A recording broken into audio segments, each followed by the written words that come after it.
how to chat with AI on Instagram. So you can go and use an AI on your Instagram.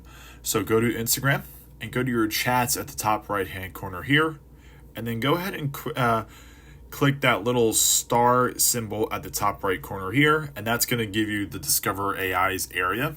And what we can do is there's so many options here, but let's just make it easy and scroll down and see where it says utility, and you can click the AI images.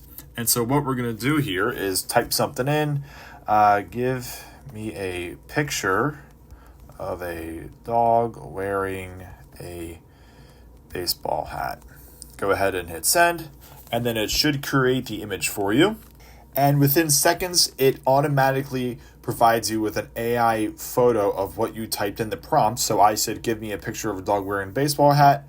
And this was its first prompt. This is what it gave me as an option on Instagram. And then what it actually does is it saves those feeds so you have them in your messages. So you can always go back and type some more stuff in and do what you want and play around with it. And that's how